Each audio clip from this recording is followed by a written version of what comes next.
नमस्कार, नई परख के राष्ट्रीय मुद्दा कार्यक्रम में आपका स्वागत है और हमारे साथ रोज की तरह ही प्रोफेसर अभय कुमार दुबे हैं, जिनसे हम देश की राजनीति के बारे में कुछ सवाल करेंगे, कुछ गुत्थियों को समझने की कोशिश करेंगे। कार्यक्रम को आगे बढ़ाने से पहले मैं आप सब लोगों से अनुरोध करूंगा कि अगर अभी तक आपने नई परख चैनल को सब्सक्राइब नहीं किया है, तो आप इसे सब्सक्राइब करें और हमारे साथ जुड़ें।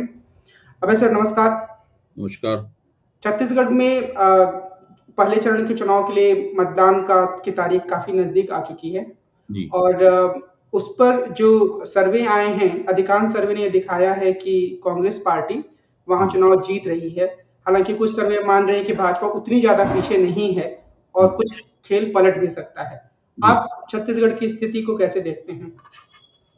मैं मोटे तौर पर इस धारणा से सहमत हूं कि कांग्रेस पार्टी छत्तीसगढ़ में आगे है और भूपेश बघेल के नेतृत्व में कांग्रेस चुनाव जीतने जा रही है। कांग्रेस और भारतीय जनता पार्टी के बीच में फर्क कितना होगा ये तो अभी नहीं कहा सकता। पिछली बार तो कांग्रेस ने भाजपा को बहुत करारी शिकस्त दी थी, लेकिन हो सकता है इस बार उतनी करारी शिकस्त ना हो। लेकिन भारतीय जनता पार्टी के पास ना तो स्थानीय स्तर पर कोई नेतृत्व है और न ही उसकी जो कार्यकर्ता पंक्ति है, उस कार्यकर्ता पंक्ति के अंदर कोई विशेष उत्साह देखा गया है कि वो योजनाबद्ध तरीके से कोई काम कर रही हो। और मेरा मानना है कि रणनीतिक रूप से भारतीय जनता पार्टी छत्तीसगढ़ के मसले में भी उन्हीं दुविधाओं की शिकार रही है, जिन दुविधाओं की शिकार उसे मध्य प्रदेश में देखा जा सकता है और राजस्थान में देखा जा सकता है। छत्तीसगढ़ की कहानी, जहां तक चुनावी रणनीति का सवाल है, वो राजस्थान और मध्य प्रदेश से भारतीय जनता पार्टी के संदर्भ में भिन्न नहीं है। उसी तरीके से कांग्रेस के संदर्भ में भी छत्तीसगढ़ की कहानी भिन्न नहीं है, क्योंकि कांग्रेस के आला कमान ने स्थानीय नेतृत्व के ऊपर पूरा विश्वास किया और जो मौजूदा मुख्यमंत्री हैं, उन मुख्यमंत्री के हाथ में उन्होंने पूरी बागडोर संभाली और आला कमान ने जो उनके भूपेश बघेल के पार्टी के अंदर प्रतिद्वंदी माने जाते थे, टी सिंहदेव, उनके साथ उनका एक समझौता कराया और उस समझौते में उन्हें उप मुख्यमंत्री बनाया गया। इस तरीके से दोनों में एक तरह से एकता कराई गई। अभी तक मुझे तो नहीं याद पड़ता कि पूरे चुनाव के दौरान उनकी तरफ से ऐसा कोई स्वर सुनने में आया हो जो लगे कि वहां पर छत्तीसगढ़ में कोई गुटबाजी है या कोई किसी किस्म की नाराजगी है कांग्रेस में। तो कांग्रेस एकताबद्ध होकर वहां पर चुनाव लड़ रही है। कांग्रेस हर जगह क्षेत्रीय नेतृत्व पर भरोसा कर रही है और छत्तीसगढ़ में भी उसने क्षेत्रीय नेतृत्व पर भरोसा किया है। क्या हम ये भी कह सकते हैं कि कांग्रेस जो अपनी गारंटियां दे रही है वो ज्यादा दीर्घकालिक हैं, बजाय भाजपा के जो कि कुछ हद तक कह रही है कि हम जो अन्न वितरण का कार्यक्रम है, मुफ्त अन्न वितरण का, उसको 5 सालों तक जारी रखेंगे। कांग्रेस ओपीएस का वादा कर रही है, कांग्रेस और कई इस तरीके की जो मिनिमम प्राइस होता है अनाज का, उसका वादा कर रही है। तो क्या इसका लाभ भी कांग्रेस को मिलने की ज्यादा संभावना है? देखिए, कांग्रेस ने जो गारंटियां दी हैं वो छत्तीसगढ़ स्पेसिफिक हैं, मतलब छत्तीसगढ़ के लिए विशिष्ट हैं, छत्तीसगढ़ के लिए हैं। जो मोदी ने अपनी गारंटी दी है कि वो पूरे देश में 80 करोड़ परिवारों को वो अगले 5 साल के लिए मुफ्त अनाज देंगे। जो कोविड के दौरान जो सुविधा दी गई थी, उस सुविधा को फिर 5 साल के लिए बढ़ाएंगे। वो केवल छत्तीसगढ़ के लिए नहीं है, वो तो पूरे देश के लिए है। वो तो मुझे लगता है कि लोकसभा चुनाव को ध्यान में रख के दी गई है सुविधा। लोकसभा चुनाव भी अभी बहुत दूर नहीं है, इसलिए पहले से ही इस तरह की सुविधाएं देने का सिलसिला शुरू कर दिया गया है और ये सोचा होगा भाजपा ने कि इसका कुछ लाभ विधानसभा चुनावों में भी मिल सकता है, लेकिन मुझे नहीं लगता कि इसका लाभ कोई विधानसभा चुनावों में मिलेगा। दरअसल मोदी जी ये दिखाना चाहते हैं कि लोग उनकी बात पे यकीन करते हैं। मोदी जी को इस बात में बड़ा विश्वास है और भारतीय जनता पार्टी के समर्थकों में और उनके हमदर्दों को भी विश्वास है कि किसी भी अन्य नेता के मुकाबले देश में अगर किसी व्यक्ति के वचन की साख है तो वो नरेंद्र मोदी है, उनके वचन की साख है। अगर कांग्रेस एक वायदा करती है और वही वायदा भाजपा करती है तो मोदी जी की बात लोग ज्यादा मानेंगे, कांग्रेस की बात नहीं मानेंगे। ये मानते हुए मतलब इस स्तर से मोदी जी अपनी बात कहना शुरू करते हैं। अब देखने की बात यह है कि छत्तीसगढ़ की जनता उनकी बात कितनी मानती है, कितनी नहीं मानती है। एक जो हाल फिलहाल में 2-4-5 दिनों की का यह घटनाक्रम है कि महादेव ऐप करके जो ऑनलाइन लॉटरी घोटाला है, उसमें नाम घसीटने की कोशिश हुई भूपेश बघेल की। राष्ट्रीय स्तर पर न्यूज़ चैनलों पर भी इसकी काफ़ी चर्चा हो रही है। प्रधानमंत्री ने भी इसका ज़िक्र किया है। तो क्या ये एक ऐसा मुद्दा हो सकता है जो भाजपा को थोड़ा लाभ दे? देखिए, भारतीय जनता पार्टी चुनाव के दिनों में इस तरह के बहुत से हथकंडे अपनाती है और ये मुझे थोड़ा सा ताज्जुब लगता है कि इस तरह के हथकंडों का भाजपा को दरअसल ऐसा कोई प्रमाण नहीं है कि कोई खास फायदा हुआ हो, लेकिन वो इस तरह की बात जरूर करती है कि वो कोई अचानक कोई भ्रष्टाचार का आरोप प्रकट होगा, कोई बात कही जाएगी या कोई केंद्रीय एजेंसी सक्रिय हो जाएगी, कोई पुराना मुकदमा निकाल लिया जाएगा या इस तरह का कुछ ना कुछ भाजपा प्रपंच जरूर रचती है, लेकिन उसका फायदा भाजपा को नहीं होता। अगर वास्तव में महादेव ऐप वाला मामला उखाड़ना था और उसको छत्तीसगढ़ के मुख्यमंत्री के साथ जोड़ना था, तो यही काम अगर भारतीय जनता पार्टी 6 महीने पहले करती तो उसका फायदा हो सकता था, क्योंकि इस बीच में लगातार प्रचार होता और छत्तीसगढ़ के मुख्यमंत्री को बार-बार सफाई देनी पड़ती। लेकिन अब तो वो साफ कह रहे हैं कि भाई हमने तो करीब 350-400 लोगों को महादेव ऐप के सिलसिले में गिरफ्तार किया है अपने यहाँ। हमारा तो इससे कोई संबंध नहीं है, संबंध तो आपका है कि विदेशों से चल रहा है। आपने अभी तक इसके ऊपर प्रतिबंध क्यों नहीं लगाया? जो चीज विदेशों से चल रही है उस पर राज्य सरकार तो प्रतिबंध नहीं लगा सकती। तो वो इस तरीके से उसका जवाब दे रहे हैं। फिर भारतीय जनता पार्टी ने तिकड़म ये की कि एक आदमी दुबई में अचानक उसका एक वीडियो आया, कोई सोनी करके व्यक्ति है, उसने कहा कि हमने 508 करोड़ रुपए मुख्यमंत्री को दिए अभी तक।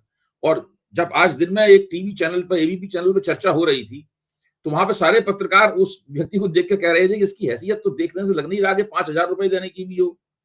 तो जिस व्यक्ति की हैसियत 508 करोड़ रुपए देने की होगी, वो व्यक्ति किसी मुख्यमंत्री से किसी दूसरे बिचौलिए के जरिए मिलेगा, जैसे कि वो कहानी सुना रहा था लोगों को। तो ये सब बातें पूरी तरीके से अविश्वसनीय लगती हैं और जनता इतनी मूर्ख नहीं है, वोटर इतना मूर्ख नहीं है कि इस प्रकार का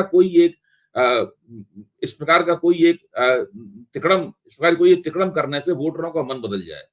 दूसरी बात समझने की यह है कि इस प्रकार के आरोप उस वक्त ज्यादा काम करते हैं कि अगर किसी राज्य सरकार के खिलाफ हवा चल रही हो, राज्य सरकार के खिलाफ जनता में नाराजगी की भावना हो, फिर ये आरोप उस नाराजगी की भावना को और बढ़ाते हैं, लोग नाराज होते हैं तो उन्हें इस तरह के आरोपों में विश्वास करने का मन करता है।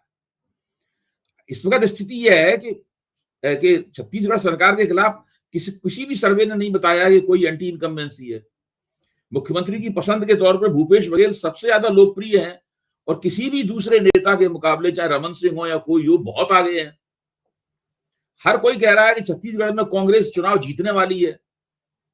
तो ऐसी स्थिति में इस प्रकार के आरोप बिल्कुल नहीं चिपकते हैं। उनका आरोप लगाने वाली पार्टी को कोई भी लाभ नहीं होता है। यहां तक कि कभी कभी ऐसा होता है कि इसका उल्टा हो जाता है। आपको ध्यान होगा कि महाराष्ट्र के चुनाव में शरद पवार को ईडी का नोटिस आया था, तो शरद पवार ने कहा ठीक है मैं आ रहा हूं।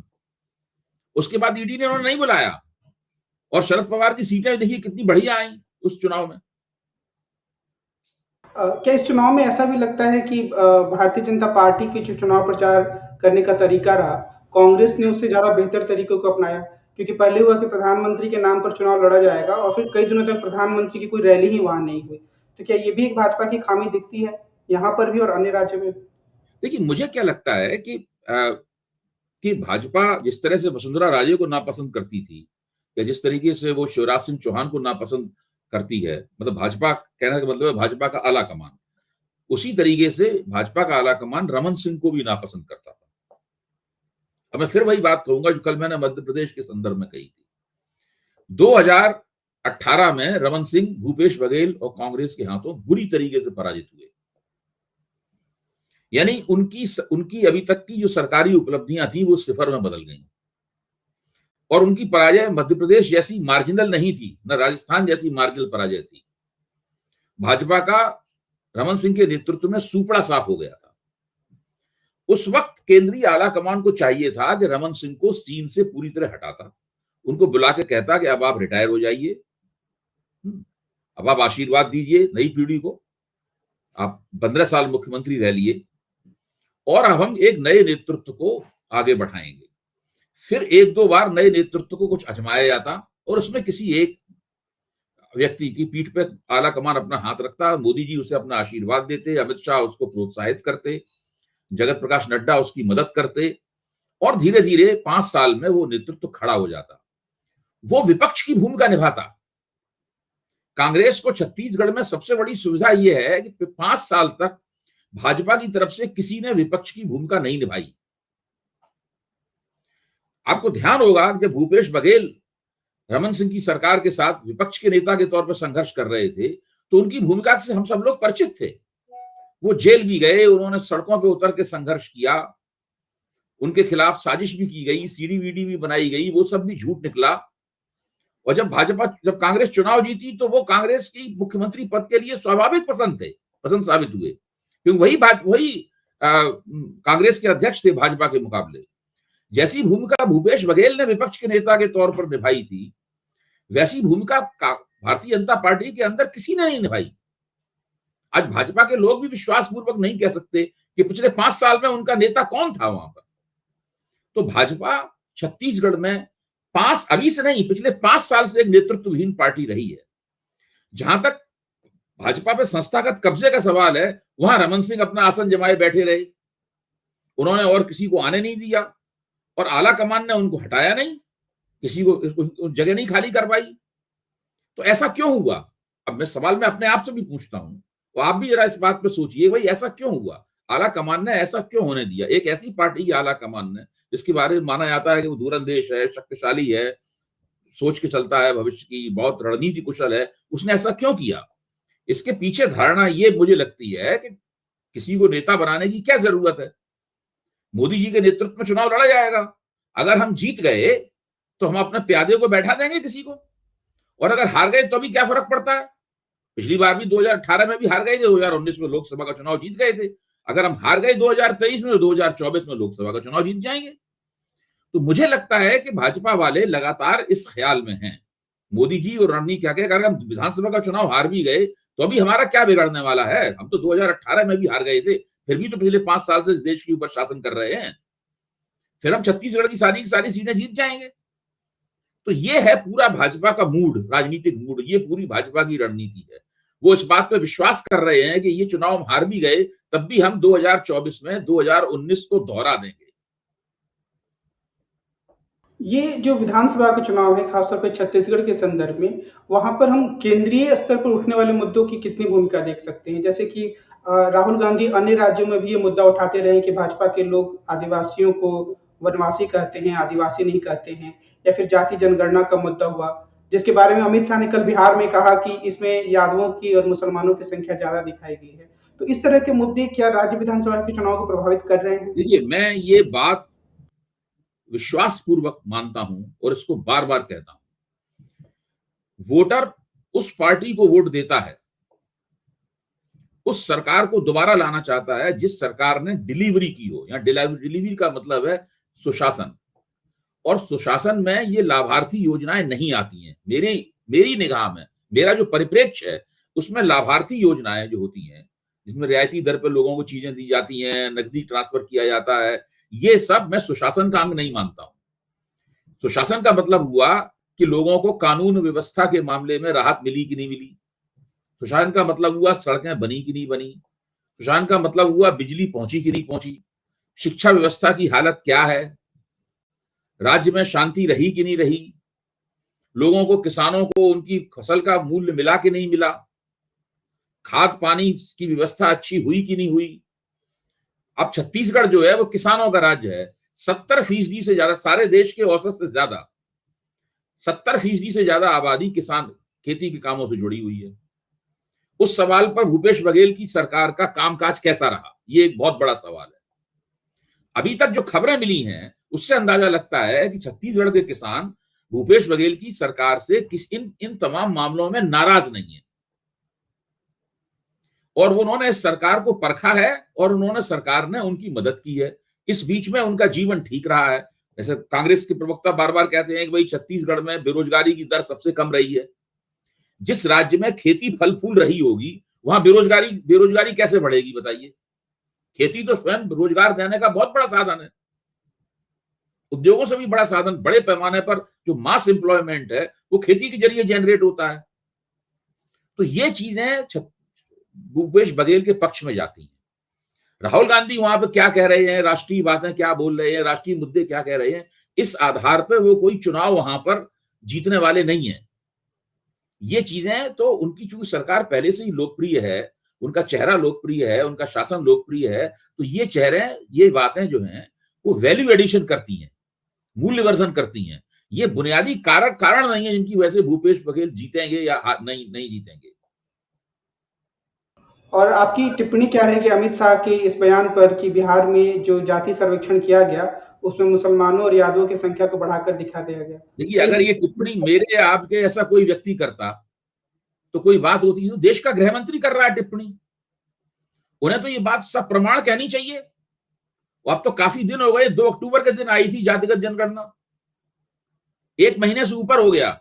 1 महीने से ऊपर में वो इस बात का एक प्रमाण नहीं जुटा पाए। और तमाम जो बीजेपी के दूसरे नेता भी तो कहते हैं इस बात को, बिहार के एक सबूत उन्होंने इस बात का नहीं दिया कि क्या ऐसा फर्जीवाड़ा नीतीश कुमार की जातिगत जनगणना में हुआ है। अगर ऐसा फर्जीवाड़ा हुआ हो तो पूरी की पूरी जातिगत जनगणना है, उसको वो उसकी साख गिरा सकते हैं लोगों के सामने, और इस तरीके से सभी जगह जातिगत जनगणना के सवाल की साख गिर जाएगी। लेकिन आज तक तो उन्होंने कोई प्रमाण नहीं दिया। उनके पास तो इतनी बड़ी बुद्धिजीवियों की फौज है, कुछ ना कुछ तो उस रिपोर्ट का अध्ययन कर लेते। वो रिपोर्ट तो बिहार भाजपा के नेताओं को पता होगा कि उस रिपोर्ट में क्या है, वही उनकी कुछ मदद कर देते। तो इस प्रकार का हवाई आरोप लगाना एक बात है, और एक बात को सप्रमाण ठोस रूप से कहना और अपनी बात पे जमना, खड़े होकर कहना, ये एक दूसरी बात है। आज की बातचीत के लिए एक आखिरी सवाल राहुल गांधी से संबंधित है। चुनाव प्रचार चल रहे हैं, इस बीच में वो 3 दिन के लिए केदारनाथ की यात्रा पर गए। वहां से कुछ तस्वीरें आ रही हैं और कहा जा रहा है कि ये उनकी निजी यात्रा है। तो क्या इस निजी यात्रा के पीछे भी कुछ चुनावी मंशा दिखती है या राजनीति पर इसका कुछ प्रभाव पड़ देखिए, सकता है?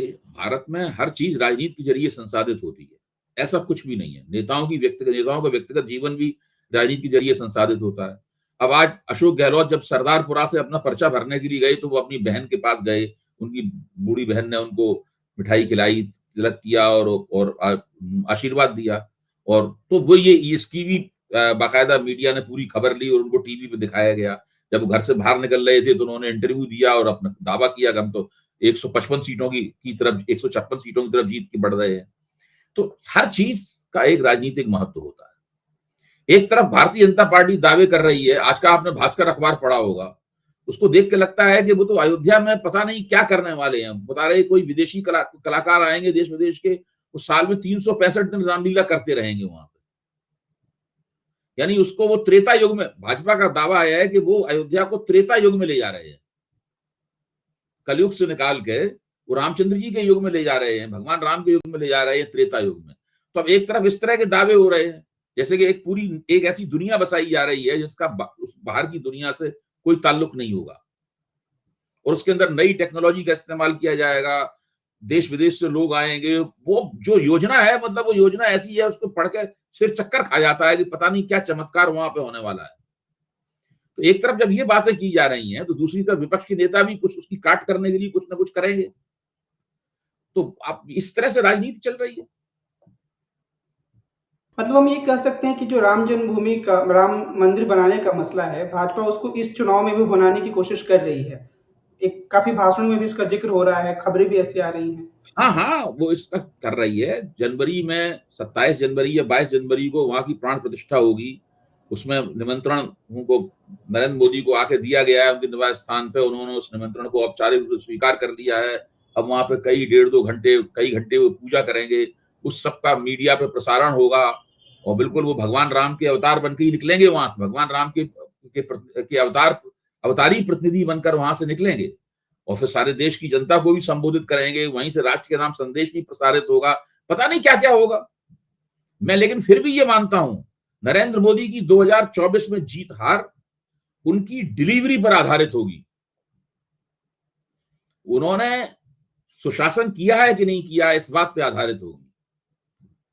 ये नहीं कहा है। आप देखिए, अभी मैंने कल जिक्र भी किया था, भोपाल जो मध्य प्रदेश में एबीपी के संवाददाता ने जो महिलाओं से बातचीत की थी, वो लोग साफ कह रहे थे कि भाई सरकार बदलने से हम सरकार के साथ में विकास के लिए, अपने विकास के लिए अच्छी सौदेबाजी कर पाते हैं, हमारी बात ज्यादा सुनी जाती है। सवाल ये क्या देश का मतदाता नरेंद्र मोदी से पूरी तरह संतुष्ट है? अगर संतुष्ट है तो कोई दुनिया की ताकत उनको चुनाव जीतने से नहीं रोक सकती। और अगर वो संतुष्ट नहीं है तो वो कितना भी राम मंदिर में प्राण प्रतिष्ठा में घंटों पूजा कर लें और कुछ भी कहें, बार बार कहें परमात्मा के आशीर्वाद से मुझे ये काम करने का सौभाग्य मिला है, परमात्मा के आशीर्वाद से मैं ये आजकल इस तरह की बातें बहुत करते हैं ना, परमात्मा के आशीर्वाद से मैं ये उद्घाटन कर रहा हूँ, परमात्मा ने ही मुझे ये मौका दिया है ये काम करने का। तो अपने आप को सीधे ईश्वर से जोड़ के जनता के सामने वो पेश करते हैं। तो वो कितना कर लें, उनको चुनावी फायदा नहीं मिलेगा। और अगर उससे लोग संतुष्ट हैं तो कोई उनकी कितनी भी आलोचना कर ले, उनको चुनाव जीतने से कोई रोक नहीं सकता। तो आज की बातचीत को हम यहीं विराम देते हैं। हम कल फिर मिलेंगे और देश की राजनीति से जुड़े कुछ मुद्दों पर प्रोफेसर अभय कुमार दुबे से बातचीत करेंगे। कार्यक्रम को खत्म करने से पहले एक बार फिर से मैं आप लोगों से कहूंगा कि अगर आप हमारे साथ नियमित रूप से नहीं जुड़े हैं, यानी कि आपने चैनल को सब्सक्राइब नहीं किया है, तो आप इसे जरूर सब्सक्राइब करें और हमारे साथ नियमित रूप से जुड़ें। आज की बातचीत के लिए अभय सर आपको बहुत बहुत धन्यवाद। हम कल फिर मिलते हैं। नमस्कार।